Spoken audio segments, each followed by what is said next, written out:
नमस्कार दोस्तों, eminent classes में आप सभी का स्वागत है। मेरा नाम है युद्धेश्वर सिंह राठौड़ और मैं लेके आ गया हूँ आज एक नया लेक्चर जिसमें हम डिस्कस करेंगे great empire of the Harshavardhan. तो एक ऐसे व्यक्ति की कहानी जिसने अपने स्वयं के बलबूते पर पूरे उत्तर भारत को विजित कर दिया था और अपने ही बलबूते पर एक अलग से डायनेस्टी चलाई। तो हम उस महान व्यक्ति की कंप्लीट जीवनी पर हम डिटेल में डिस्कस करेंगे। यदि आप मुझसे मेरे सोशल मीडिया प्लेटफॉर्म पर जुड़ना चाहते हैं तो आप मुझे मेरे टेलीग्राम, इंस्टाग्राम और ट्विटर अकाउंट पर भी फॉलो कर सकते हैं। मेरे लेक्चर की कंप्लीट पीडीएफ आप मेरे इस टेलीग्राम चैनल से प्राप्त कर सकते हैं। तो आइए शुरू करते हैं आज के लेक्चर को। आज के लेक्चर में हम बात करेंगे हर्षवर्धन एम्पायर की। हर्षवर्धन एम्पायर का जो टाइम पीरियड है वो लगभग 606 से 647 ईस्वी तक चला था। तो इस मैप में आप देख सकते हैं कि उस महान जो रूलर हुए थे, उस महान रूलर की जो कंप्लीट टेरिटरी इस मैप में शो कर रखी है। तो ये जो कंप्लीट उत्तर भारत को इन्होंने अपने शासनकाल में विजित कर दिया था। सबसे पहले हम अगर हर्षवर्धन की बात करें तो हर्षवर्धन का जो जन्म है वो 590 ईस्वी में हुआ था। 590 ईस्वी में, और उसके बाद में जब वो राजा बने, तो राजा जब बने थे तो उस समय जो परिस्थिति थी वो काफी जटिल थी, क्योंकि जब वो राजा बने थे वहां तक आते आते उनके भाई और पिता दोनों की मृत्यु हो चुकी थी। तो कंप्लीट जो भार था वो हर्ष पर आ गया था। इसके अलावा उसकी जो बहन थी राजश्री, वो भी उस समय जेल में थी। यदि उनके डायनेस्टी की बात की जाए तो उनकी जो डायनेस्टी थी वो हरियाणा का जो रीजन था उसको उस समय थानेश्वर कहा जाता था। तो थानेश्वर में जो है वो पुष्य भूति वंश का जो शासन था, पुष्यभूति वंश का शासन, उसके जो शासक थे वो थे प्रभाकर वर्धन। प्रभाकर वर्धन जो है वो हर्ष के पिता थे। तो प्रभाकर वर्धन उनके पिता थे और उनकी माता का नाम था यशोमती। उनके 3 संतान थी, एक का नाम था राज्यवर्धन, दूसरे का था हर्षवर्धन और तीसरे जो पुत्री थी उनका नाम था राज्यश्री। प्रभाकर वर्धन के बारे में एक और फैक्ट हमें मिलता है कि इन्होंने राजस्थान पर आक्रमण किया था। वैसे तो इनके बारे में ज्यादा विशेष जानकारी हमें मिलती नहीं है, फिर भी राजस्थान के आक्रमण की जानकारी हमें कहीं कहीं इनसे मिलती है। जो राज्यश्री थी, राज्यश्री का जो विवाह है वो कन्नौज के जो शासक हैं ग्रह वर्मा, उनसे शादी करवा दी जाती है। आप इस मैप में देख लीजिए, यहाँ पर जो है वो थानेश्वर लोकेटेड है। उसके अलावा थोड़ा इधर आएंगे उज्जैन की तरफ जो है वो कन्नौज विद्यमान है, और कन्नौज के जो शासक थे उनका नाम था ग्रह वर्मा। ग्रह वर्मा से जो क्या है राजश्री की शादी करवा दी जाती है। फिर जो प्रभाकर है, प्रभाकर की जो बीमारी काफी भयंकर बीमारी थी और उसी बीमारी से आहत होकर उनकी जो पत्नी थी यशोमती, यशोमती ने आत्मदाह कर दिया था। तो यशोमती ने सुसाइड कर दिया था प्रभाकर की बीमारी से परेशान होकर। फिर उसके बाद में जो शासक बने वो बने थे राज्यवर्धन। राज्यवर्धन जैसे ही शासक बने तो 2 डायनेस्टी थी वहां पे उनके पैरेलल, एक थी बंगाल और दूसरा था मालवा। मालवा का जो शासक था उसका नाम था देवगुप्त और बंगाल का जो शासक था उसका नाम था शशांक। बंगाल में जो है वो गौड़ वंश का शासन था और उस गौड़ शासक का नाम था शशांक। दोनों ने मिलकर कन्नौज पर अटैक किया और कन्नौज पर अटैक करने के साथ ही इन्होंने क्या है ग्रह वर्मा की हत्या कर दी। ग्रह वर्मा की हत्या करने के बाद में जो राज्यवर्धन की बहन थी राज्यश्री, उनको कैद कर दिया। फिर कन्नौज की सहायता के लिए राज्यवर्धन क्या है आगे बढ़ा और उन्होंने देवगुप्त की जो सेना थी उसको पराजित कर दिया। लेकिन जो शशांक थे, शशांक ने उनको धोखे से उनकी हत्या कर दी। तो इसके साथ ही जो राज्यवर्धन है उसका भी चैप्टर क्लोज हो गया। तो प्रभाकर की मृत्यु हो चुकी है, राज्यवर्धन की हत्या हो गई है और उनकी जो बहन है राज्यश्री वो जेल में है। उस परिस्थिति में जो है वो हर्षवर्धन शासक बने और शासक बनने के बाद में वो एक महान रूलर भी बने और उन्होंने कंप्लीट उत्तर भारत को विजिट कर दिया। उत्तर भारत में उन्होंने सिंध को, मध्य भारत को, कश्मीर, नेपाल, उड़ीसा, जो वेरियस क्षेत्र थे उन सभी क्षेत्रों को इन्होंने विजिट कर दिया। ये भी माना जाता है कि जब जो गौड़ शासक था शशांक, उनकी मृत्यु के बाद इन्होंने बंगाल पर भी अधिकार कर लिया और बंगाल पर को भी अपनी टेरिटरी में इन्होंने शामिल कर दिया। फिर बात करते हैं इनके दक्षिण के अभियान की। दक्षिण के अभियान में एक प्लेस है जिसका नाम है वल्लभी। तो यहाँ पर जो एक स्थान था जिसका नाम था वल्लभी, और वल्लभी पर इन्होंने अटैक किया। यहाँ पर गुर्जर वंश का शासन था। तो वल्लभी पर अटैक कर कर इसने वल्लभी को जीत लिया। और जैसे ही इन्होंने वल्लभी को जीत लिया उसके बाद में सीधा संपर्क हुआ उनका चालुक्यों से। अब उनके साथ में युद्ध करना पड़ेगा। तो चालुक्यों के साथ में, और उन्होंने चालुक्य वंश के जो शासक थे उस समय, उनका नाम था पुलकेशिन सेकंड। पुलकेशिन सेकंड से इन्होंने युद्ध किया, लेकिन पुलकेशिन सेकंड से ये जीत नहीं सके। और पुलकेशिन सेकंड ने हर्ष को नर्मदा नदी के किनारे इनको क्या है, पराजित कर दिया। ये कंप्लीट जानकारी हमें ऐहोल अभिलेख से मिलती है। ऐहोल अभिलेख में हर्ष को उत्तरापत स्वामी कहा गया है। ऐहोल अभिलेख जो है वो पुलकेशिन सेकंड का अभिलेख है।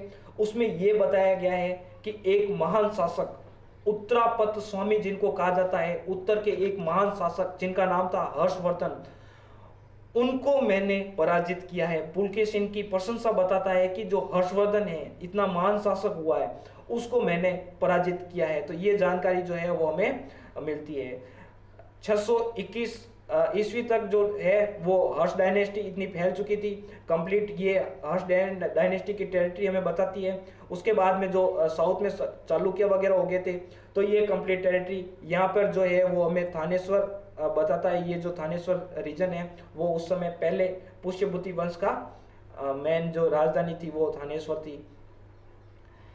इनके दरबार में चीनी यात्री हेनसांग आते हैं, और हेनसांग जो है वो हर्ष जब राजा था उसी समय हर्ष के आए भारत आते हैं। हेनसांग बौद्ध धर्म की शिक्षा और जानकारी के लिए भारत आए थे।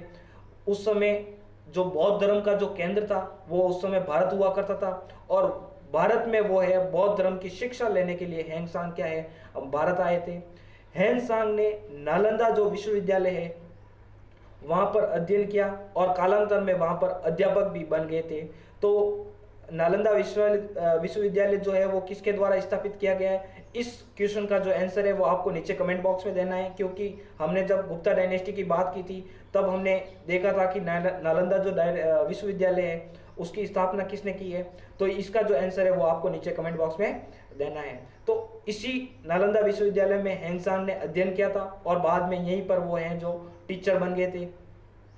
हेनसांग जो है वो हर्षवर्धन की प्रशंसा करते हैं, और उसके बारे में बताते हैं कि वो बहुत महान शासक हुए थे जिन्होंने कंप्लीट जो उत्तर भारत है उस पर उन्होंने विजय प्राप्त कर ली थी।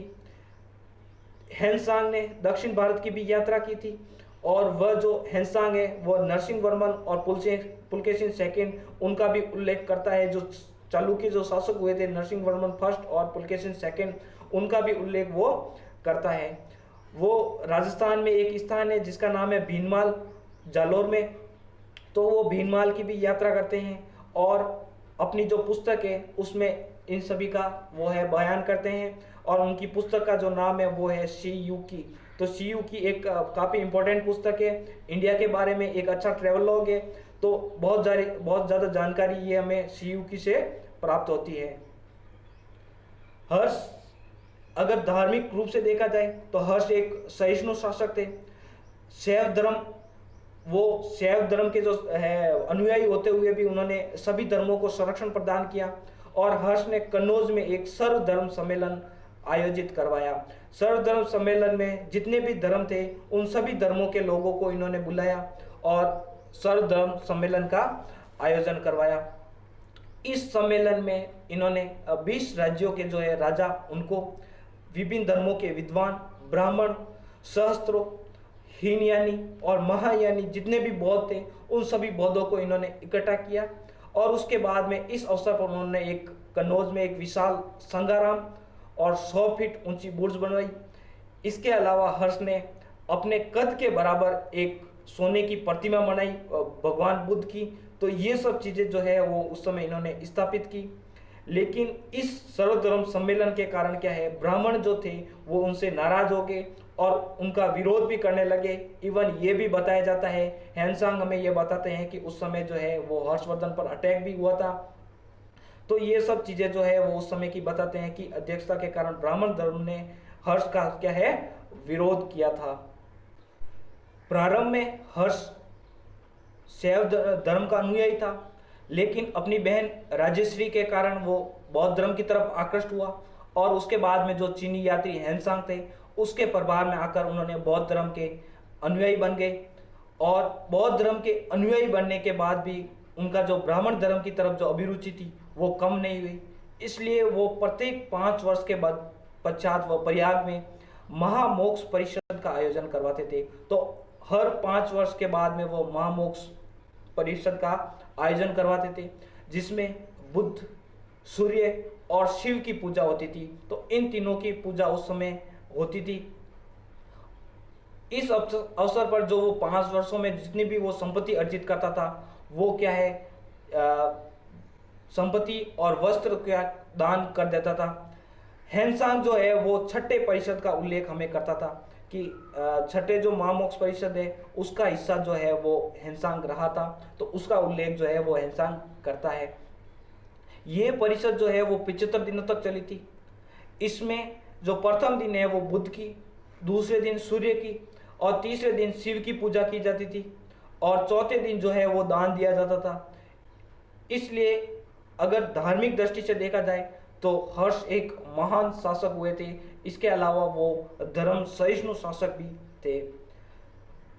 हर्ष एक विद्वान शासक थे क्योंकि वो एक अच्छे राइटर भी थे और उनको साहित्य का अच्छा नॉलेज था। हर्ष ने स्वयं ने बहुत सारी पुस्तकें एवं नाटक लिखी थी। उनमें से जो पहली जो पुस्तक है उनका नाम है नागानंद, दूसरा है प्रियदर्शिका और तीसरा है रत्नावली। तो ये जो है हर्षवर्धन की पुस्तकें हैं, नागानंद, प्रियदर्शिका और रत्नावली। इसके दरबार में एक दरबारी थे जिनका नाम था बाणभट्ट। बाणभट्ट की जो पुस्तकें हैं वो है हर्षचरित्र, कादम्बरी और चंडी शतक। तो ये जो तीनों पुस्तकें हैं वो बाणभट्ट की है। इसके अलावा एक और दरबारी विद्वान थे जिनका नाम था मयूर। मयूर की जो पुस्तक है उसका नाम है सूर्य शतक। और एक दरबारी विद्वान और है जिसका नाम था मातंग दिवाकर। तो ये जो हर्षवर्धन के समय उनके दरबारी विद्वान थे। तो ये थी कंप्लीट हर्षवर्धन डायनेस्टी।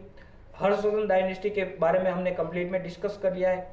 उनकी जो मृत्यु है वो 647 ईस्वी में हो जाती है और 647 ईस्वी में मृत्यु के साथ में जो हर्षवर्धन डायनेस्टी है वो कंप्लीट समाप्त हो जाती है। और उसके बाद में वो चालुक्य, पल्लव जो भी है वो उनके बीच में संघर्ष शुरू हो जाता है और त्रिपक्षीय संघर्ष उस समय शुरू हो जाता है और कंप्लीट जो है इंडियन हिस्ट्री कंप्लीट चेंज होनी शुरू हो जाती है। और यहाँ से जो है वो अर्लियर मिडावल पीरियड भी प्रारंभ हो जाता है।